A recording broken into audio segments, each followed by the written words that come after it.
A very good morning, good afternoon, and good evening from wherever you are. Welcome back to Vito Africa. This is People, Power and Politics, brought to you by Harry Kombe and Emmanuel Gona. Unajua siku zote nikianza na kucheka hivi, time inaweza kuwa ndefu. Kwa hiyo mpenzi mtazamaji, ujitayarishe pale. Huenda tukamaliza masaa mawili leo kwa mara ya kwanza. Kwa nini umeanza kupinga nini? We shall be here for a very limited time. Unaleta Kwa politics. muda mrefu sana, labda an hour or so. Tulisema kipindi ni siasa endelevu. Shida yako wewe unaleta siasa hata pale ambapo sitarajii ulete siasa. I don't think we are to move on vizuri that way. Sijui kwa nini. Who taught you that? But tutakuwa tunatuambia. Mpenzi mtazamaji, kumbuka kwamba tuko live pale YouTube at Vito Africa. Naweza kutufuatilia kupitia mitandao yote ya kijamii, Facebook pale na TikTok at Vito Africa, Instagram na X at Vito Africa 1. Karibu ukajiunge nasi na tukaweze kujadili mawili matatu kuhusiana na siasa endelevu, mambo ambayo yanatuhusu, mambo ambayo yanatukumba kila uchao, sisi kama Wakenya, sisi kama Waafrika, sisi kama wanadamu, sisi kama binadamu, ili kwamba tuone vile ambavyo tunaweza kuyaboresha kwa pamoja. Karibu sana na tusonge pamoja. Namna gani bro? Uko sawa? Niko fresh barida. Niko welo. Uko welo. Welo. Kompwito. Goody. Vipi umekuaje? Ni zamani. It's been long since tukalie kikiti kuzungumza masuala ya siasa endelevu. Naam. Na masuala ambayo yanatuathiri moja kwa moja sisi kama wananchi wazalendo wa Kenya. Naam. Bado wazalendo wapo hawajaisha. Wazalendo ni wengi. Hata mimi bado mimi ni mzalendo sana. Najua nimekushinda katika uzalendo. Naam. Maana najua sasa hivi tayari utaanza kupinga kila kitu. Lakini kupinga bado ni uzalendo. Kabisa. You are not actually si kupinga. Unajaribu correct in Kiswahili. Na kutoa maoni. Hata si correct, lakini ni kutoa maoni yangu na hisia zangu. Wewe yako huwa ni correct. Yako si kutoa maoni direct. Na najua mpenzi mtazamaji pale atakuwa anakubaliana nasi hilo. Kwa hilo lazima kumbuka mpenzi mtazamaji, basi naweza angusha comment yako pale na tutakuwa tunaipitia wakati tukianza pengine kutaja mawili matatu ambayo yamekuwa yakitokea katika mambo tu ya siasa. Naam. Mara ya mwisho tulikuwa na mgeni, lakini pia tukawa tumetaja mawili matatu. Nakumbuka maoni yako kule nje, ulikuwa umesema Malema alifanya kazi mzuri kulecture. Yeye alikuwa yuongea, hakuwa ana lecture, lakini kwa sababu tumezoea tu kusema kulecture. Kulecture rais wa Kenya na yale yalikuwa yakitokea. Maoni yako kwa yale yalikuwa yapi? I think as a pan-Africanist, kuambia kakako kwamba hapa na pale umeenda sivyo kwake nyumbani, si vibaya. Tuseme tu shida ni ule muktadha ambao ulikuwepo, lakini kwa yale aliyozungumza, wewe ni mzalendo mzalendo halisi. Kwa yale aliyozungumza iko sawa, ni sawa. Ule ndio ukweli halisi wa mambo yalivyo. Unajua nchi haiwezi jengwa kwa uongo. Huo ndio ukweli wa mambo. Hatuwezi kuwa tunaambiana kwamba tutajenga daraja, lakini hatua tunazozichukua ni za kulibomoa lile daraja. Na nafikiria katika muktadha huo ndio bado utakuwa unatusukumia yale maongezi yetu ya leo. Naam. Katika kujenga na kubomoa.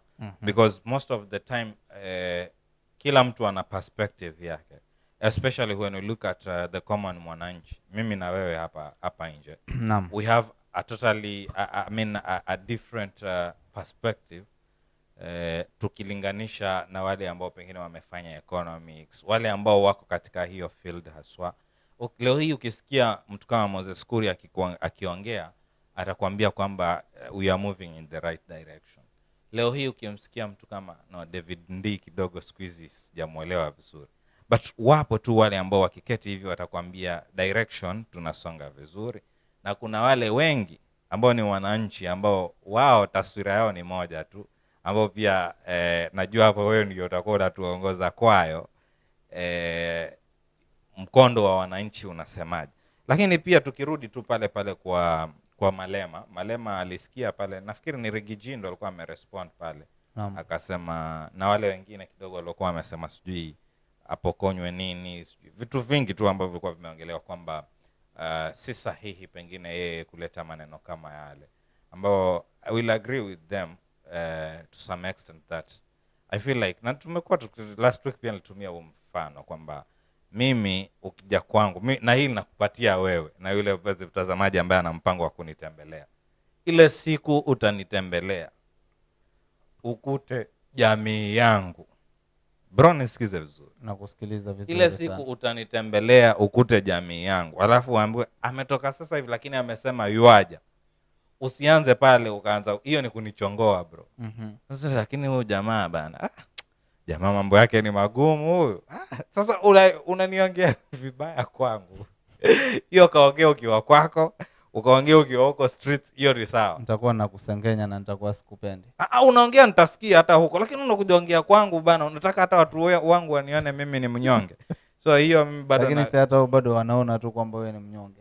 Tuseme tu kwamba pale mahali ambapo atakuwa nakuambia kwa sababu ya heshima yako, ndipo ambapo labda tutakuwa tunapaangalia. Lakini nikikuita kando ungekuambia kaka usinite kando, niko hapo na jamii yangu, alafu niambie lakini ndugu yangu hapa, hiyo iko sawa because niko hapo. Naam.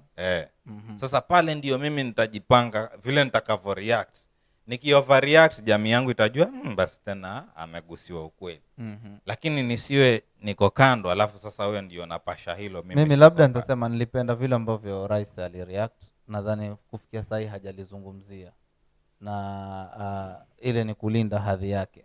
Ameachia wale wadogo wake ndio ambao wanaendelea kulizungumzia swala hilo, lakini yeye mwenyewe ameamua kulinyamazia.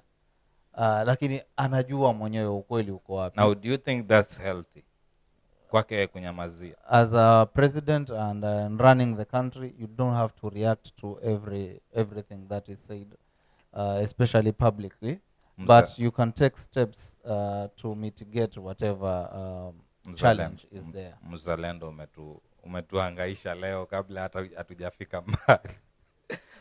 So Malema bado alirudi kule na amesikia hizi tetesi. Anajua kile chenye kimeongelewa baada ya yeye kutoka. Na nimeona tu amejitokeza tena strongly na akasema hiyo kitu ataongea pale popote anapoenda. Yeye ataongea kile chenye anajua, kile chenye anaona. He's not here to beg anyone. Ataongea kile chenye anajua ni ukweli na hakuna kitu yenye itafanyika yani na hajali lolote. Kwa hiyo yeye hilo na bado ikumbukwe kwamba si yeye peke yake ambaye ashaifanya jambo kama hilo. PLO Lumumba ashaifanya. Aliwahi kumwambia Museveni akiwa kule Uganda masuala kama haya. Ashawahi zungumza South Africa katika makongamano fulani wakati wa Jacob Zuma, na akakashifu baadhi ya mambo ambayo yalikuwa yanafanywa hadharani. Na si kuona watu waki-point fingers. He was applauded for whatever he did. So nitarudia tu kwamba kama pan-Africanist, Malema alizungumza kitu ambacho ni sahihi. But I feel like PLO Lumumba kwa level nyingine, ama league tofauti, as in I don't think he's not in the political space, you see. He's not, yeah. Lakini Malema is in the political space. Yeah. Okay. And they are both pan-African. No, hiyo ya both, hiyo ni wewe unaileta. I rest my case.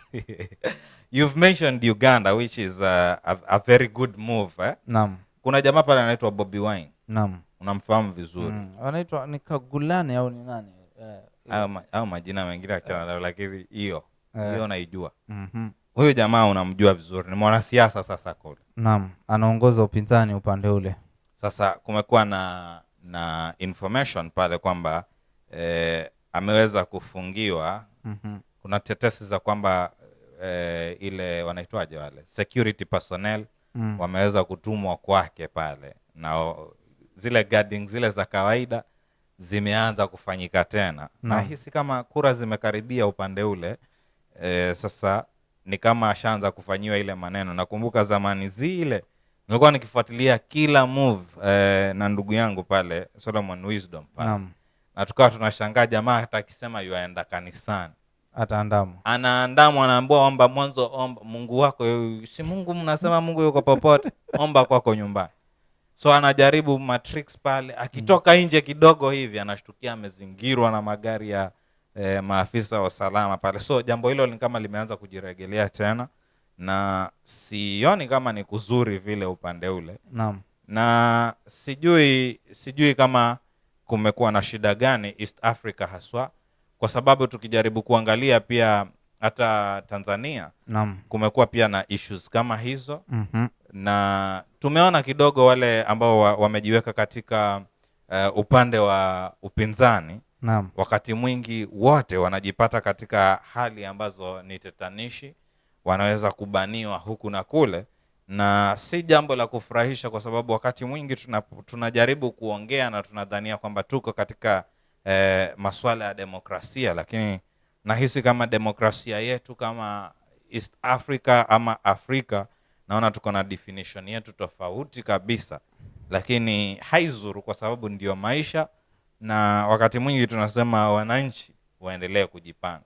Najua kuna vitu vingi ambavyo vimekuwa vikihappen hapa na pale. Naam. Including mambo ya mafuta yale ambayo huenda tukayagusa kwa sababu ya mjadala mzima ambao tutakuwa nao.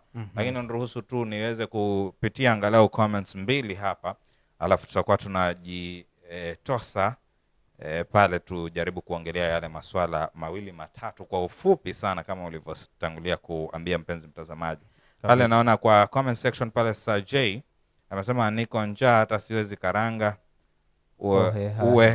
Sasa anasema uwe hai shagala bagala. Ohehahe shagala bagala. Nyimbo. Na huyu jamaa nyimbo huu tayari. Nyimbo huyu jamaa huzisikiza na earphones na bado maneno hayapati. Labda ni mkono umeteleza, lakini nataka kuamini kwamba ukimwambia ni mkono umeteleza, huyu aweza leta hata Kifaransa na unamjua mambo yake si mambo mazuri. Formation ile ya ni 4-2 4-2-1-1. Niko njaa hata siwezi karanga. Bro. Hiyo ki yako ni mimi nazungumza. Okay, fine. Thank you. Asante sana Sir J. Wise Compile amesema mimi ndo mzalendo mwingine. Japo taifa linavyotupeleka, uzalendo wangu unaanza kupoteza nguvu. Alafu akacheka pale. Sasa ndugu yangu, uzalendo ukipoteza hapo, uzalendo wako usiumbe kaka. Usiumbe. Tuendelee kushikilia nchi yetu kungutu. Maana unapokuwa kwenye mashua na uone kwamba ile mashua iko na shida fulani, hukurupuki tu kaanza kujirusha majini, kuna uwezekano wa kumaliza show saa hii. Unatumia misemo ambao pia hivi sasa nianze kukuuliza. Unasema anatakiwa azuilie kwanza. Hold on, kungutu.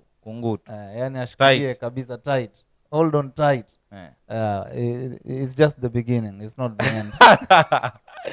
Hiyo ndio kuvunja moyo. Sasa ukisema it's just the beginning, hapo unaharibu kabisa. The beginning ya test ya uzalendo wako. Okay.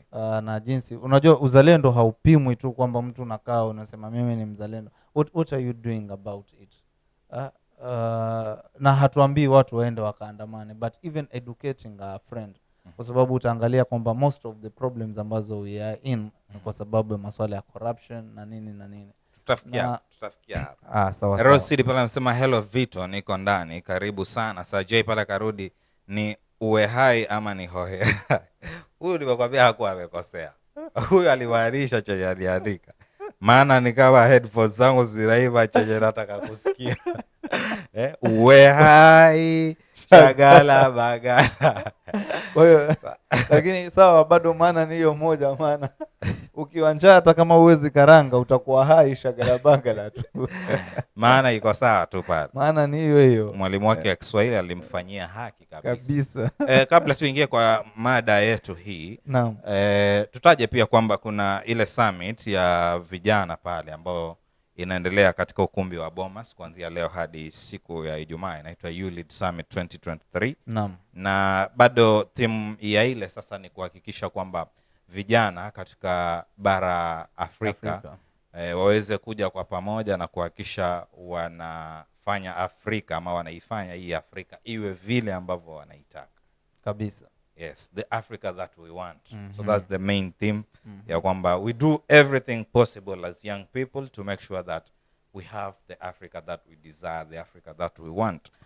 So vijana tu wa nchi nyingi tu wako pale. Ilikuwa ni join pale. Unfortunately watu mdomo wa watu si mzuri, na wakati mwingine kusikiza watu. Kuna kakangu yule Elvis Bar pale, Naam. amenifuata pale WhatsApp, akaanza kuniambia naona siku hizi mpaka air hostess wamekuzoea.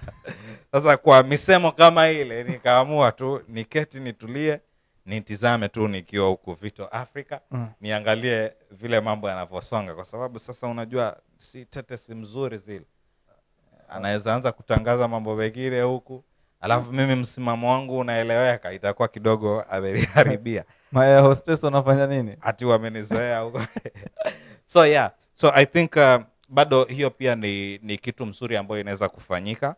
Na pia nitaje tu kwamba siku ya Ijumaa pia kwa mara ya kwanza jamaa wale wa Malindi ama tuseme Kilifi County kutakuwa kuna summit moja kubwa tu ya climate ambayo itakuwa inafanyika. But bila shaka najua kina Madaraka watakuwa wanaitaja sana katika mitandao ya kijamii kule, na pengine siku zinazokuja pengine tutakuwa tumepata maelezo mazuri na rasmi kutoka upande ule, na tutakuwa tunayapitisha kwa mpenzi mtazamaji. Moja kwa moja tukarudi kwa yale masuala ambayo yanatuhusu sisi kama wananchi. Unajua mwananchi wa kawaida kama mimi, wacha niseme mimi na wewe uwe si mwananchi wa kawaida. Mwananchi wa kawaida, ama nikuweke katika hilo. Mimi kwani mwananchi gani? Uwe hai.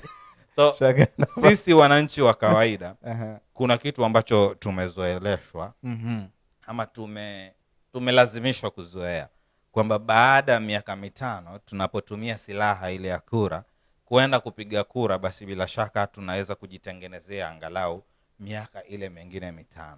Na sana sana wakati tunapoongelea kuhusu kujitengezea, hakuna masuala yoyote tunayoangazia isipokuwa the state of the economy. Wakati wote tunapoenda kupiga kura pahali popote, masuala ambayo tunaangalia ni maslahi, na maslahi ni hii mambo ya economy kabisa. Economy inapokuwa mbaya, hapo inamaanisha hakuna cha maslahi ambayo tunaweza ongelea. Kwa hiyo nafikiria ni wakati sasa tukaweze nitumie maneno ya bwana chifu pale, tukaweze kuyadadavua masuala haya.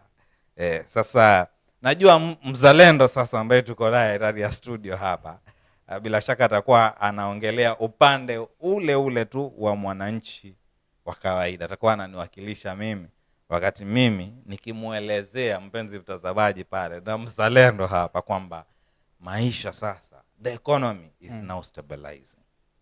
That is the bottom line. Okay. Economy. Unaona hiyo? Okay.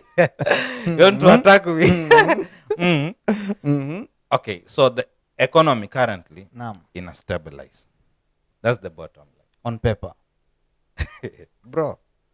Unajua kwanza ieleweke kwamba tunapoenda kupiga kura we are exercising our democratic right. Yes. And tunapopiga kura most of the time, by the way, watu wengi wakizungumza kuhusu demokrasia they think about or talk about the political democracy. But there's a social part of democracy and there's the economic part of democracy. Which are very important aspects of life. Yeah. And the politicians know this. That is why wamecloud akili zetu sana sana to focus kwa political democracy. Mimi niliteswa, sijui nilifungiwa huku, nilinyanyaswa hivi. But they are not talking about the social and the economic democracy, because the moment wameliberate mtu economically, huyu mtu kufikiria kwake kutakuwa tofauti. Hawataweza kumanipulate vile ambavyo wanataka. Lakini wakikuweka na njaa pale, kuna vile ambavyo wataweza kukupeleka vile ambavyo wanataka wao. Na ndio maana mambo kama haya ya kwamba economy na stabilize yatasemekana, na vyombo vya habari vitapiga makofi na kusema kwamba, au vitalizungumzia swala hilo sana, kwamba economy ina stabilize. Lakini ina stabilize wapi? Kwenye makaratasi ya watu, kwenye mifuko ya wananchi na kwenye matumbo ya wananchi. Njaa imestabilize pia. Bro, wewe ni mzalendo kweli? Uzalendo wako uko wapi bro? Uhai. Hii mambo ina stabilize bro. Mambo ina stabilize. How? Vitu bei nini? World Bank. Umefuatilia World Bank? World Bank juzi wameconfirm tumeongezewa loan. Unaona sasa ile shida hiyo unaniletea studio.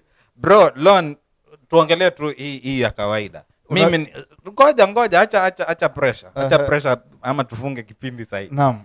Loan mimi nikija kukukopa leo hii. Tuseme nimekukopa 1,000 kwa sababu kukopa 1,000 ni hatua. Naam. Nimekukopa 1,000 leo hii. Nikingangana nikikulipa hata 100 inamaanisha angalau unajaribu. Kwa hiyo nikija nikiomba tena loan unaweza consider. Nanipata?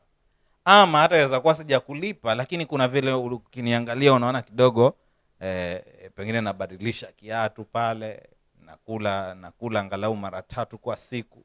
Unaweza niangalia ukaniconsider ukasema by the way kulingana na vile ninavyokuona na feel kama una qualify naweza kukutopa pia hii loan nikuongezee 500. Sijui kama that's the reality. Kama uko kwa field ya kukopa. Najua huko. Sasa hapa ndio itakuwa kugumu kwako. Ushawahi kopa bro?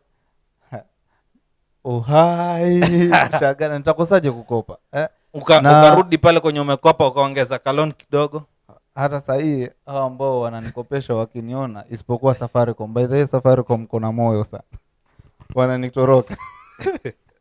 Safaricom wao wananikumbatia kwa mikono. So that's why I was saying the bottom line is economy kidogo imeanza kustabilize because last week acha kutingisha kichwa. Last week World Bank kwa makini. Unajua unanihuzurisha vile unatingisha kichwa na kupatia facts. Last week World Bank wameweza kutupatia loan tena. Na unakumbuka tukiwaambiwa kwamba huko madeni imezidi, hali ni mbaya kabisa. Sasa hatuwezi kwamba hali ni mbaya na tupewe loan tena. Kwa hiyo wamejaribu kutathmini. Umeona mpaka tuko na pesa mpaka ya kupanda miti nchi nzima. Unaona? Tuko vizuri ndugu yangu, pesa iko, hela iko. Ndio maana bado tunaweza kupewa loan zingine ili tuzidi kufanya yale mambo ambayo tumenini. So seme pesa ya mfuko sijui pesa ya nani.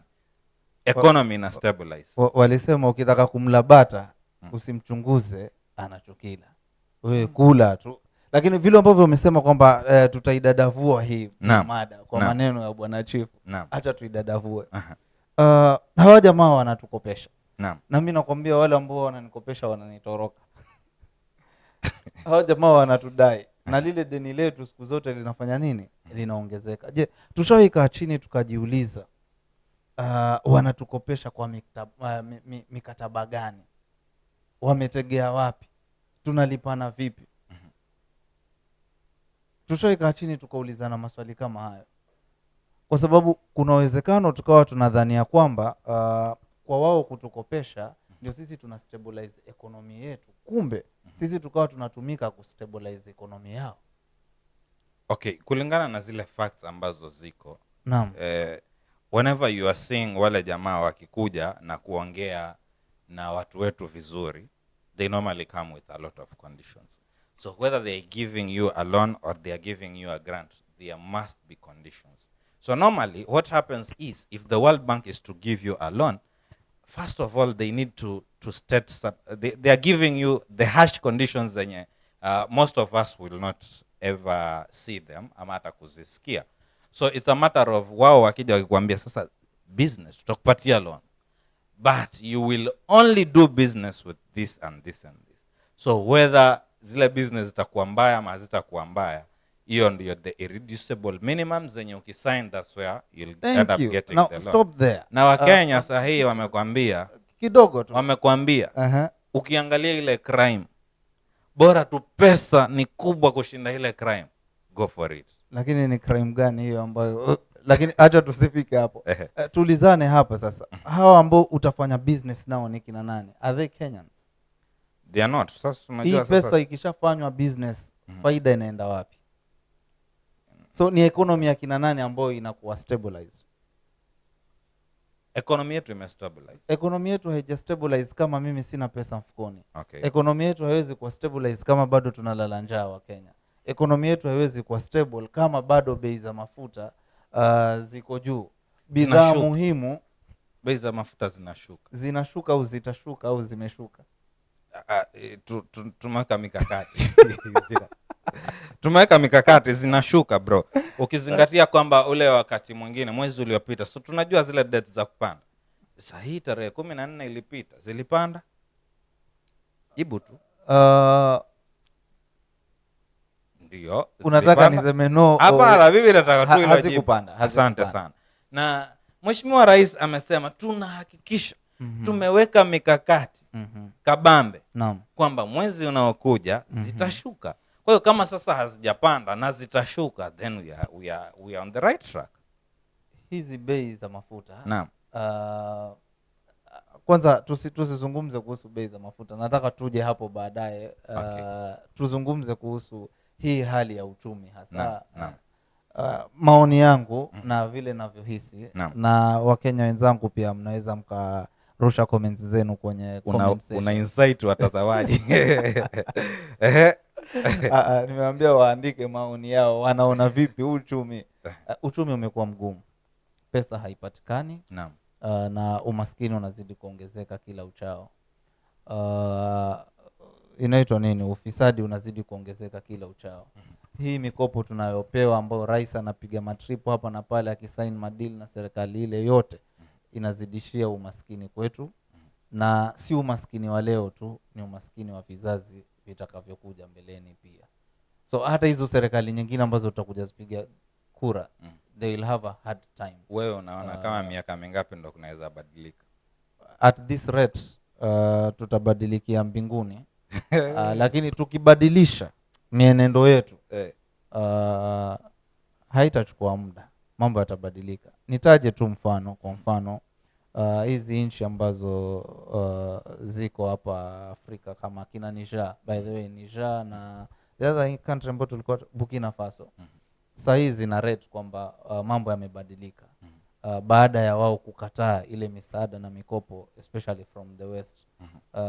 They went to softer borrowings from other countries. Mambo inasemekana yameanza kubadilika kule kwao.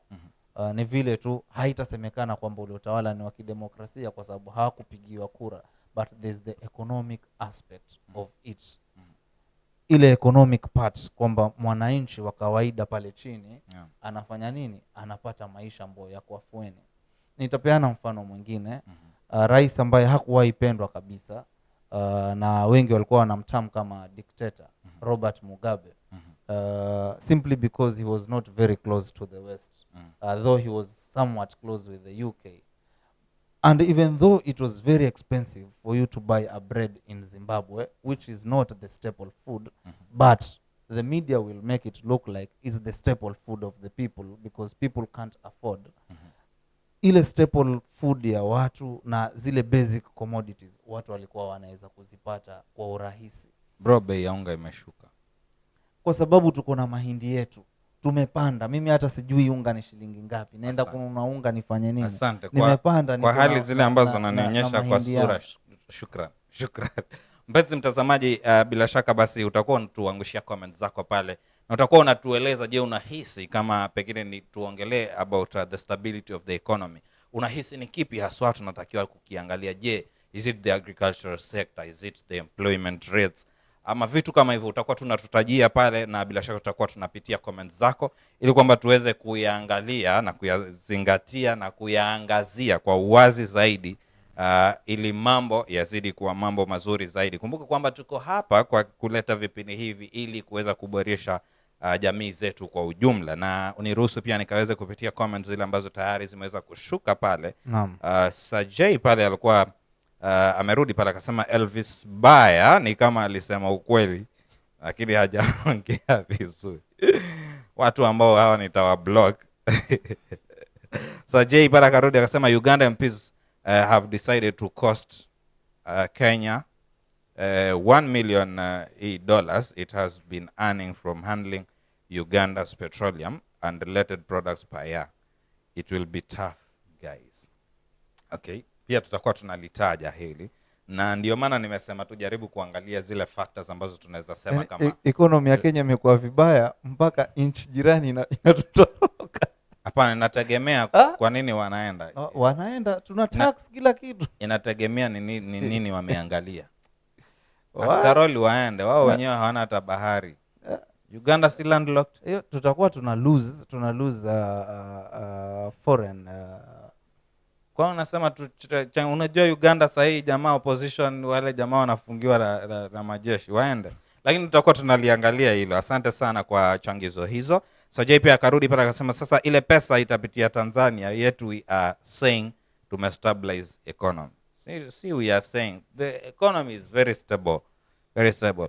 William Kimathi pale akasema niko ndani hii neno bana nisome kweli. Niko ndani ka kitu ingine hapa. Asante sana, lakini hizo maneno bro William bwana hapana bana. Sajai Gona pale karudi akasema in whose hands are we safe? In government's hands. Ama tuanze kusema serikali ni ya Mungu. Unajua kuna watu kikiumana wanasema serikali ni ya Mungu. In whose hands are we safe? Akawarudia tena mara 4. In whose hands are we safe? Utapata jibu tu. Madaraka tena pale akasema and we cannot say that the economy is stable if we are depending on loans. Bora unajua sawa, tutaongea tu. Sajai akarudi akasema jamaa, lakini si vizuri. Unajua hakuna vile nyinyi nyote mtakuwa mnasema hivyo. Tulilima, tukapanda na tukavuna bila ile mbolea kushuka bei. My friend, unaongelea kusumbolea mbegu. Serikali imepeana hizi vitu. Sasa kama we hukupata ndio utasema hivi. Lakini hii ni kazi ya serikali. Kwa sasa hatuhitaji kujua bei ya unga, lakini niko na uhakika mahindi yakiisha galani bei ya unga itatugonga na kitaturama. Basi kama ni hivyo msimalize hiyo mahindi kabisa, mkule mkibakisha. Unajua kuna vitu ambavyo zile reality zinaenda zikituchapa. Kwa mfano tukianza tuna comment ya mwisho hapa ya Sajai.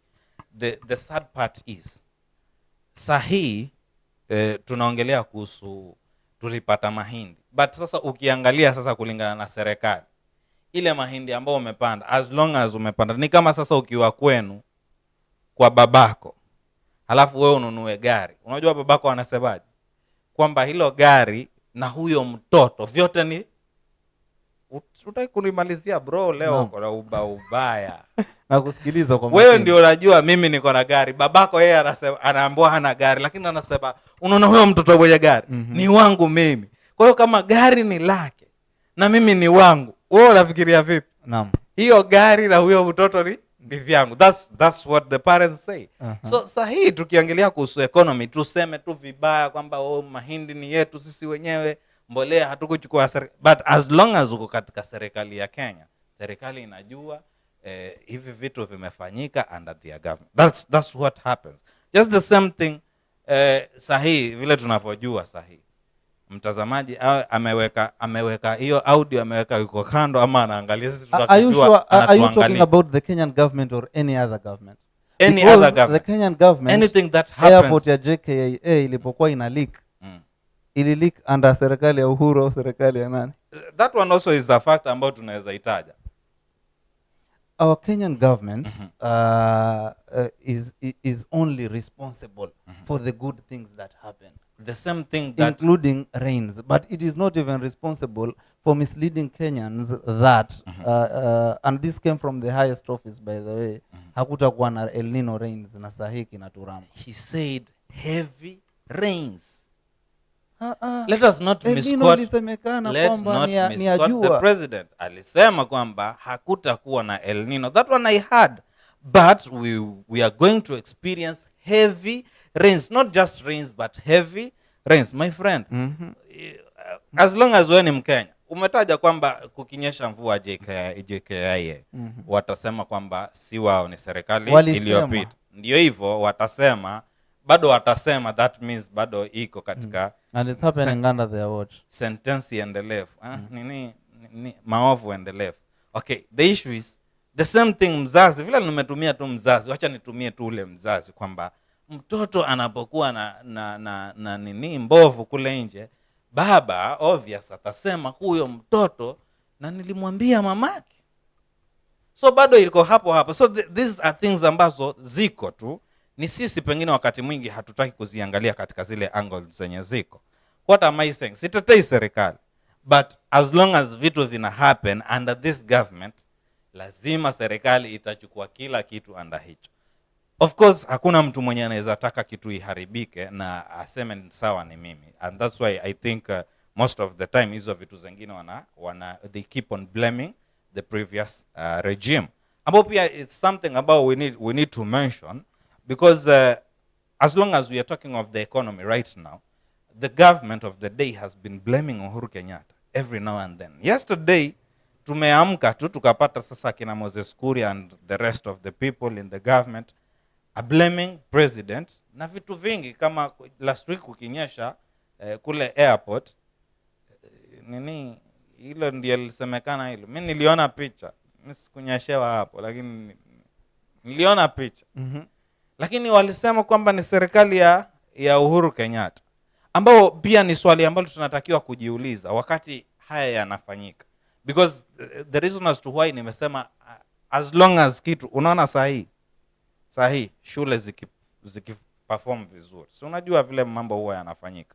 Walimu ni nadra sana kusemekana wamesaidia, lakini watambua watoto wa mwaka huu kwa bright, si ndio?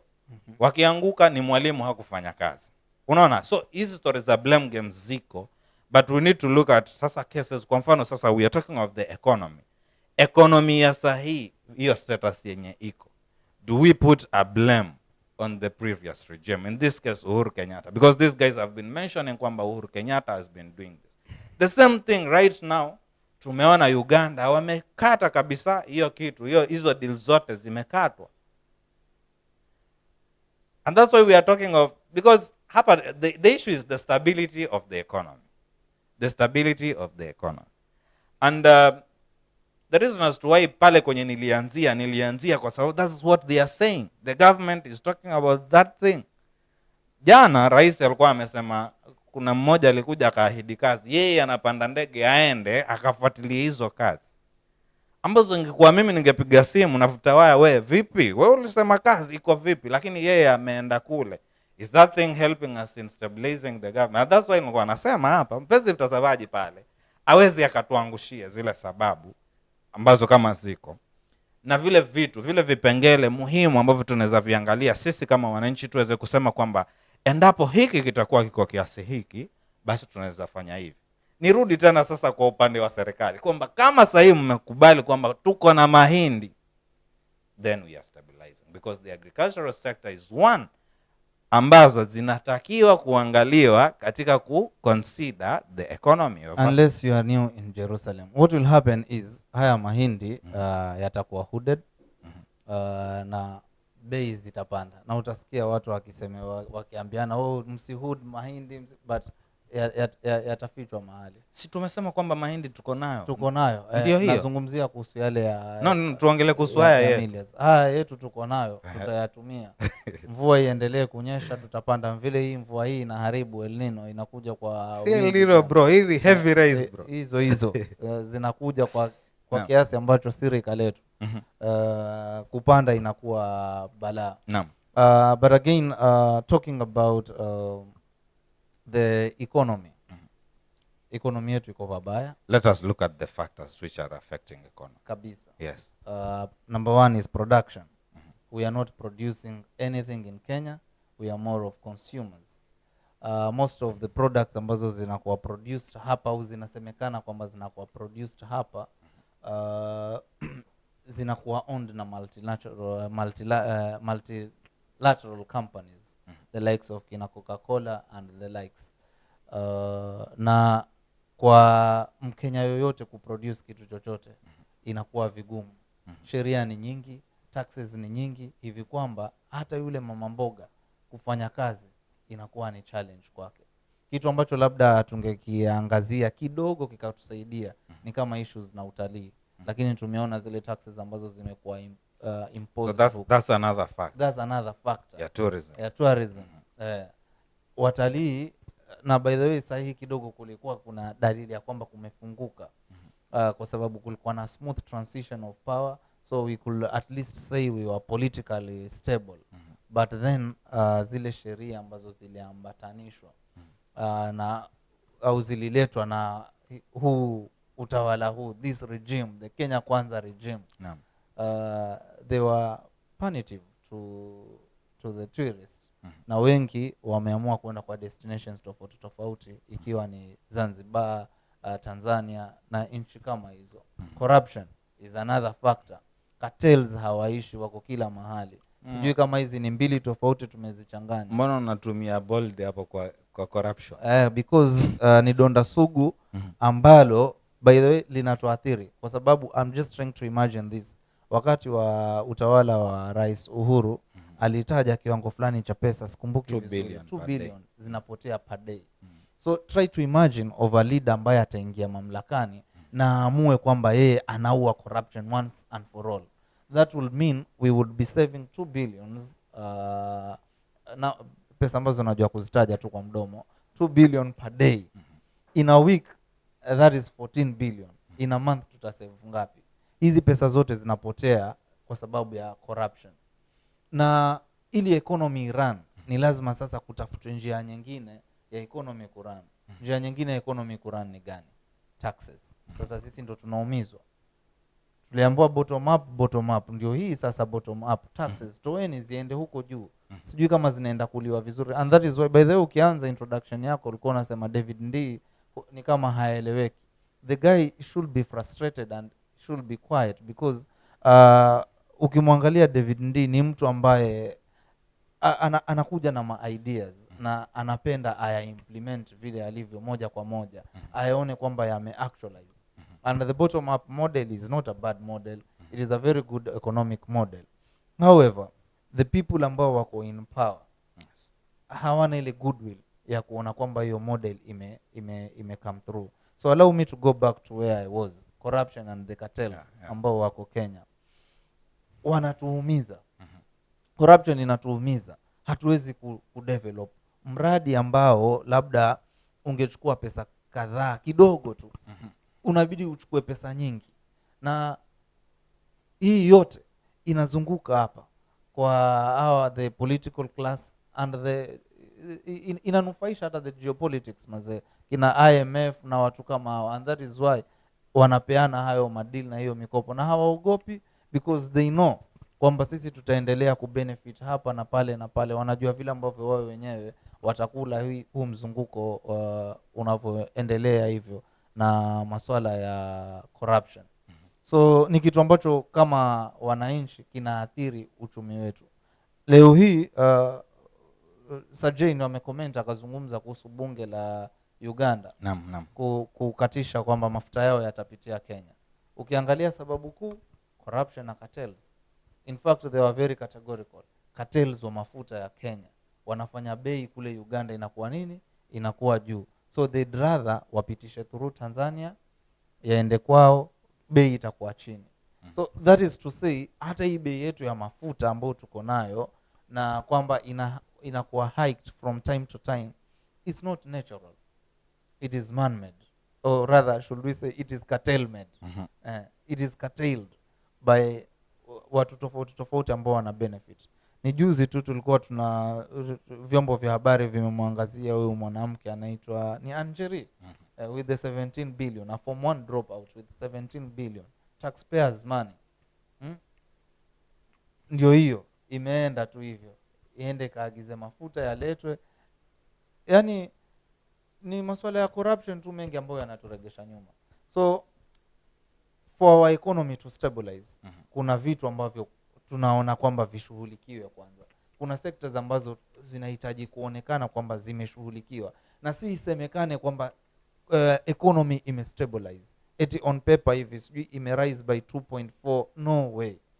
Ni sisi wananchi tuifeel kwamba yenyewe sahihi kuna changes hizi na hizi na hizi, kitu fulani kinaweza patikana hivi na hivi kwa urahisi. Zamani tulikuwa najua bei ya mafuta ikipungua, tunataka ipungue ishuke pale ilipokuwa zamani, at least 80 shillings. Najua ikifika hapo sasa tutarudi hapa useme kumestabilize kabisa. Under production, do you think we look at employment and agriculture under that?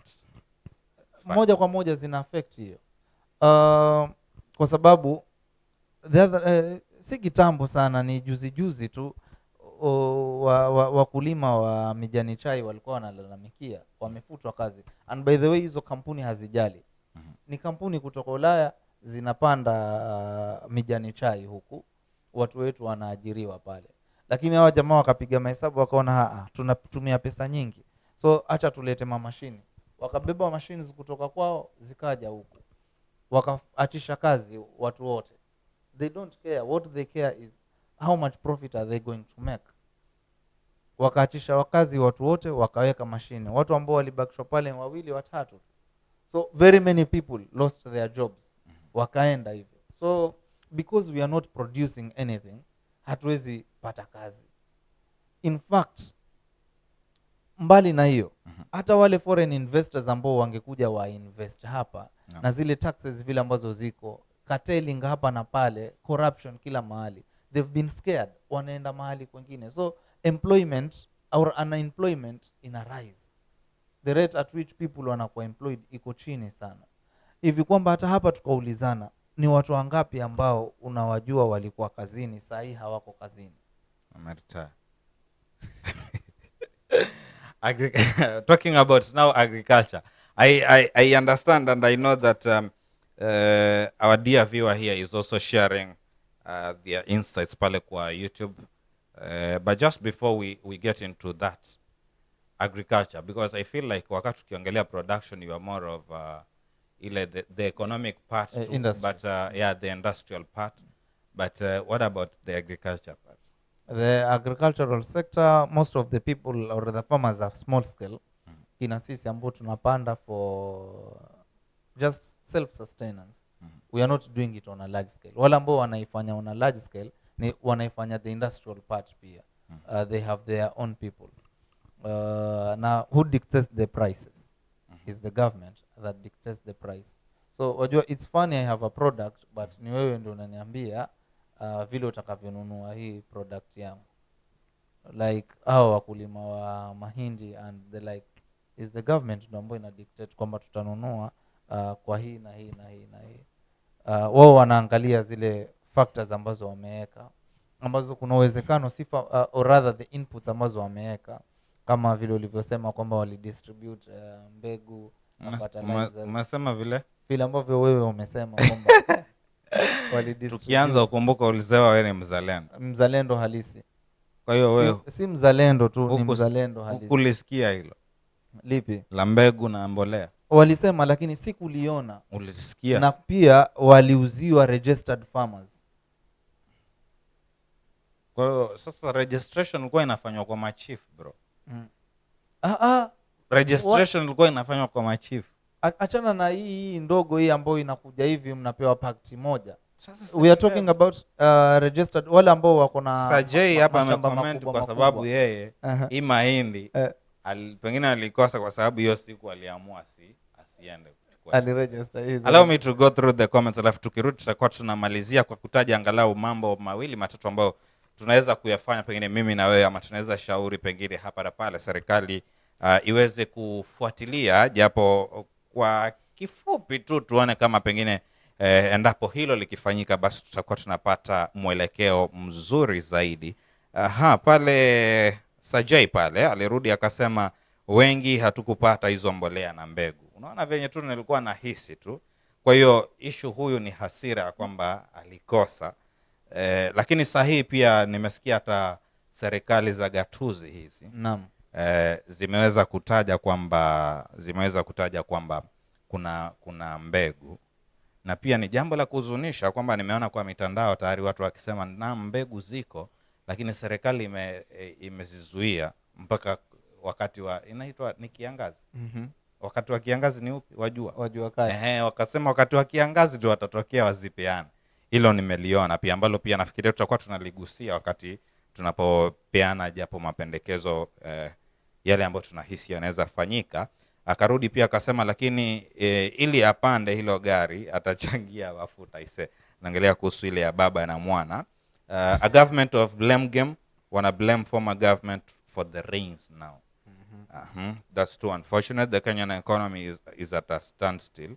Vito have a song. That is Voicecom Media. Thank you so much for sharing your insights pale kwa YouTube. Remember that we are live on YouTube at Vito Africa, and you can always follow us on the other social media platforms, Facebook and TikTok at Vito Africa, Instagram and X at Vito Africa 1.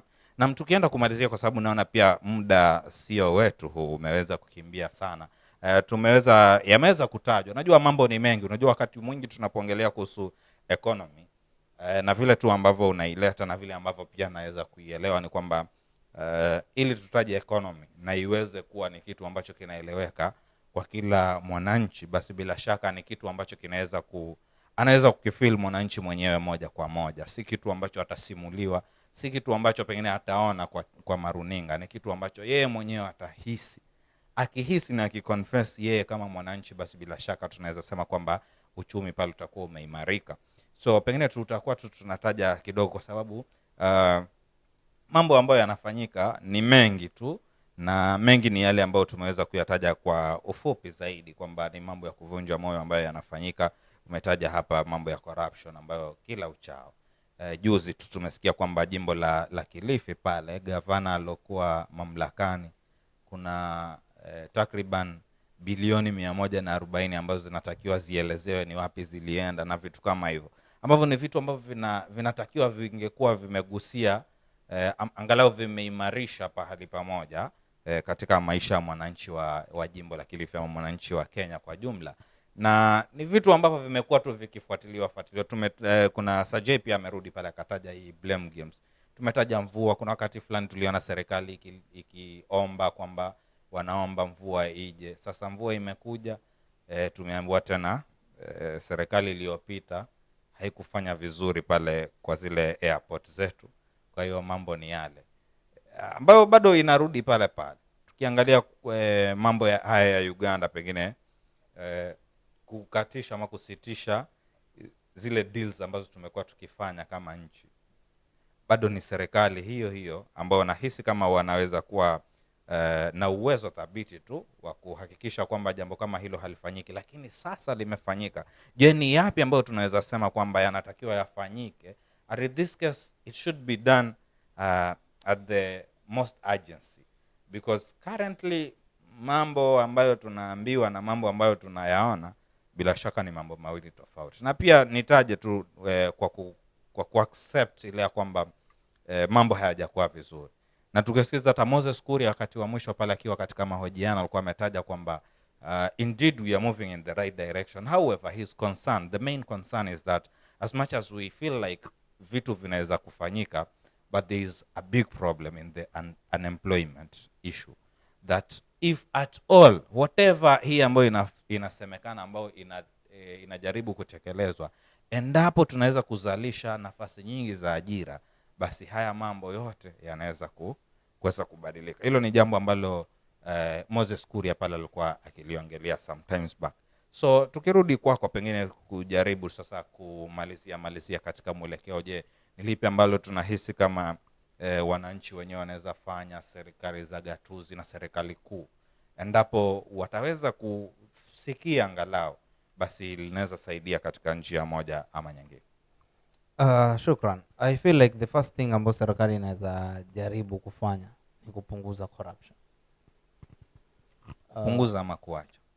Kuacha corruption, lakini kuacha unajua ni ngumu kwa sababu hii ni system iko na mchafuko mwingi. Haifai kwa hapo corruption, lakini ipo, but hata ipunguzwe kwa percentage fulani, wekwe measures kali. Samahani kwa kuingilia kati, lakini juzi tu tumeona pia anaitwa nani huyu ambaye yuko pale kwa ile ofisi akijaribu kuangalia haya mambo amekuwa akita Koskei, bwana Koskei pale akisema kwamba kuna 74 watu 74 ambao wanaweza kuwatoa. The problem ikija pale kwa kujaribu kupunguza ama kuachana na mambo ya corruption, inakaa kidogo ni swala gumu, kwa sababu leo hii yeye amependekeza kwamba hawa jamaa 74 waende. Na mimi binafsi nilipoangalia, si kwa ubaya, lakini nilipoangalia yale majina tayari yaliokuwa yamewekwa katika zile highlights, kulikuwa kuna element tu ya kwamba huenda ikawa ni mchezo. Sasa how sure are we kwamba hii kumaliza hata how are we going even to start this fight against corruption? Because issue kubwa inakuja, mtu atakuonyesha kwamba hawa jamaa wamecheza, wako na scandals, lakini katika kuwaondoa hawaondolewi tu kwa sababu ya scandals, bali pengine mtu atawaondoa aweke watu wa jamii yake, ambao bado tunarudi pale +1 pengine -2 ama +1 -1, kitu kama hicho. Sijui katika kupendekeza kwamba tupunguze je kunayo ambayo to deal in fact the correct word is dealing with corruption. Systems Kenya zipo. We have the Ethics and Anti-Corruption Commission which is not working, ambayo inafaa iacho ifanye kazi yake independently, because I remember last time PLO Lumumba was a chair sometimes back, and now that is a no nonsense guy. Unaona vile alivyotolewa, mambo hayaeleweki. Because yeye ni mtu alikuwa akikwambia KBC haifanyi vizuri na ni shirika ambalo ni parastatal, ni lazima ifanyike hivi, then akaonekana kana kwamba huyu tukimwachilia hivi atapotea. Kuna watu wamekuwa akitaja kwamba unakumbuka marehemu George Saitoti akitaja kwamba I'll give you a list, na he's a no nonsense guy ambaye pia tulikuwa tunamjua. You know what happened. So the issue is how best do you think we can deal with this? Can it be a bottom up approach in that pengine can the citizen play a certain role maybe? Because I feel like if we are to look at kuanzia kule juu, I don't know. I don't know. We need, number one, a no nonsense guy. Number two, we need to cut off all the multilateral and bilateral ties ambazo tuko nazo. Yani cutting off, si kupunguza, cut off all the hizo ties ambazo tuko nazo, so that we become should I say independent. Actually that is the right word to say, though many people will politicize this statement, but hizo ziwe cut off, because hawa makatel ndio ambao wako very close na hizo nchi nyingine ambazo zimeendelea, and they become very powerful in the system. So tukicut off kwa upande fulani tumeweaken ile link ambayo wako nayo, so we can deal, it becomes an in-house thing, tunaweza kudeal nayo sisi wenyewe moja kwa moja tukiwa hapa. Ndio ambao pale nimesema kwamba ni kama tutapumzikia mbinguni, kwa sababu ni mchakato mgumu ambao ni lazima tuchukue. Hiyo commission iruhusiwe ifanye kazi, na iruhusiwe iguse mtu yoyote yule bila upendeleo. Ndio maana tunasema kwamba tunahitaji wazalendo, na si wazalendo tu, wazalendo halisi. I think we should start a movement, wazalendo halisi movement. Hili swali wacha nisikuulize wewe, lakini pengine mtazamaji pia pale alifikirie sana. Naam. Na kuhusiana na kuangamiza ufisadi. Naam. Because looking at an example of IBC imewekwa pale, inaitwa independent. That's the first letter pale, independent. But after every election we are told that hiyo independence ni kama haikuwa.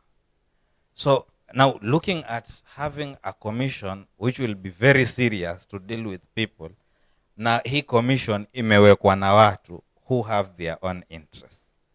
But acha tu nimesema sijakuuliza wewe, pengine mtazamaji atakuwa analifuatilia na sijui kama yeye pia ataungana na wewe kwamba kupumzika ni mbinguni. I feel like we need to check on the structure ya government ya Kenya vile inavyofanya kazi, because kila nanio ya serikali iko independent na iko na functions zake, na uzuri ni kwamba hizi function hazi overlap. By the way, Kenyan system of government functions zake hazi overlap, isipokuwa kwa parliament kidogo, senate na the National Assembly ndio kuna mgongano kidogo. Lakini for the arms za government, that is the legislature, the judiciary and the executive, ziko hivyo.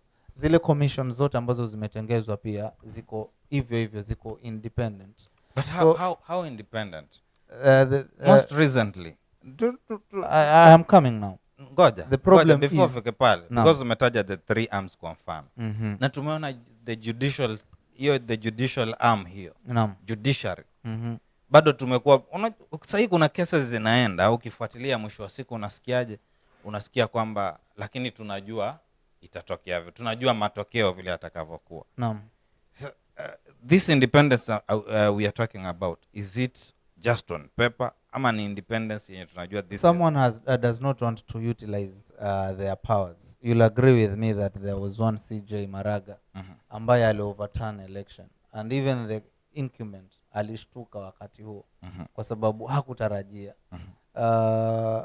Watu wanaogopa, hawajajua yale mamlaka ambao wamepewa kikatiba.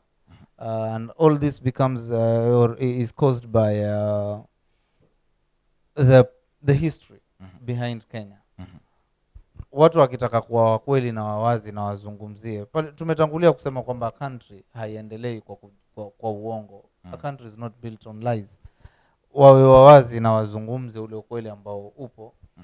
Makateli wengi sana watafituliwa. Shida ni kwamba kila mmoja atakayepata fursa anataka yeye pia naye awe kateli kivyake, ili aweze kukateli yule kateli ambaye yuko pale. Sasa it becomes a system of cartels. Kila mmoja yuko pale. Ni nani aliimba hii? Ni is it Juliani au ni Nyashinski? Kwamba wamevaa bracelet za flag ya Kenya, but they use the same hand ambayo iko na bracelet kupokea hongo na kufanya maovu against wa Kenya. Ule uzalendo halisi haupo. Na ni watu ambao wako pale kwa masuala yao ya kibinafsi, wajinufaishe wao wenyewe. Ndio maana utapata hata mtaani, utapata vijana wamemaliza form 4, wamerandaranda kidogo mtaani, wamechapwa na hustle, mara anataka kuwa MCA. Ukiuliza reason ya yeye kwa MCA, akiwa frank sana kwamba MCA una pesa. Hiyo hata si kwamba ataingia pale alete polisi fulani ambayo itasaidia jamii. So kila mmoja na fight awe cartel kivyake. And then we have a system of cartel ambayo hainufaishi mwananchi. And then now all this suffering, all this pain, all these taxes na shida nyingi ambazo on paper tunaambiwa uchumi umepanda sijui na 2 point ngapi, hali halisi mfuko hauna kitu. So you think the only solution sasa tutakuwa ni hapo sasa? Ni tuache system ya ile katiba yetu Iran vile ambavyo iko. Zile systems au institutions ambazo ziko ziwe empowered, na tupate watu ambao wako na uzalendo halisi. Asante sana. Kama kina Wisecom. Mimi unaangalia umeamua angalia watu waliobali. Fimbo ya nyoka haiui mbali, umeisahau. Sajai pala amesema hivi sasa tunamsikiliza baba atupee mwelekeo. Ona huyu. Hivi sasa tunamsikiliza baba atupee mwelekeo, akisema tushirikize kufutwa kwa mawaziri Davis Chirchir na Njuguna Ndung'u, basi tutahakikisha wanaenda nyumbani. Hatuwezi kubali makatel watuongoza. Unfortunately I feel like vile tu Harry hapa amejaribu kuitaja ni kwamba hiyo system yote, because I feel like even akina Raila Odinga pia they run their own systems to some extent. So utaona the moment akiguswa tu pahali pabaya, that's the very moment ambayo atarise na anze kuongea. Otherwise some weeks ago tulikuwa tunasema things are not going on well, na tukawa tunasema ama watu wengi tu walikuwa wana feel kama baba should come out aseme hivi, and he was quiet mpaka kina Kalonzo akasema I will not allow him to come and do this. Lakini currently, so that means because pia kumekuwa na hiyo mdomo ya kwamba sijui Raila pia ametajwa pahali kuna deal fulani. So I feel like venye tu umeongea hapa kwamba the systems vile ziko, the cartelism is it's a long chain ambayo most of us won't understand. But iko hali ya kwamba kila mtu kila mahali amejiweka katika ukatel fulani, and most specifically to those ambao wako in the power and the leadership. Wale wote ambao wako katika hizo ranks ama ambao wanajua vizuri kuhusu hizo ranks, basi wanajua uzuri cartels ni kina nani. Na wao wenyewe pia ni macartels, only that they will not tell us, because kila mtu ako na his own or her own interest ambazo anajaribu kuprotect at all costs. And that's why sometimes vitu zenye zinakaa kama zina film mwananchi moja kwa moja imekuwa ngumu kwao kujitokeza kimasomaso pale pengine na kuweza kuyataja, but ikifikia pale kwa kwamba wanajua pia watakuwa na guswa moja kwa moja, basi bila shaka watakuwa wanapiga nduru zaidi, tukimalizia semi za mwisho? Semi za mwisho, acha kwanza niseme kwamba iwapo kuna shilingi 30 ambayo imeongezwa kwenye mafuta, ni kwanza hiyo itolewe, ili ya wale makateli. If the government is really committed ku stabilize economy, ile shilingi 30 itolewe. Mwananchi wa kawaida ataona ile drop moja kwa moja, atafeel ile impact moja kwa moja. Na hiyo itakuwa ni hatua ya kwanza kuonyesha kwamba hii serikali inapiga hatua kumtetea au kumserve mwananchi. Zaidi ya yote, corruption inatuumiza. Serikali lazima iamue kudeal na corruption once and for all, kwa sababu hata tukiendelea kulipa ushuru mwingi, kutoza ushuru hapa na pale na pale, hii pesa iwapo itakuwa inatoka, kuna michirizi mingi ambayo inatoa, haitajenga nchi yetu. Kwa hiyo tutabaki pale pale tu, tuna mark time, miaka itapita hata 100 baada ya uhuru, and we shall have nothing to show for it.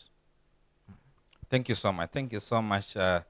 Mpenzi mtazamaji, pia nipende kukushukuru sana kwa kuweza kujiunga nasi tangia mwanzo wa kipindi hadi sasa, na pia nisisitize ama nihimize kwamba endapo tutakuwa na nafasi yoyote kuengage our local leaders, let us put them onto task, na tuhakikishe tunaweka ile pressure kabisa, ndio pressure pia ipande juu.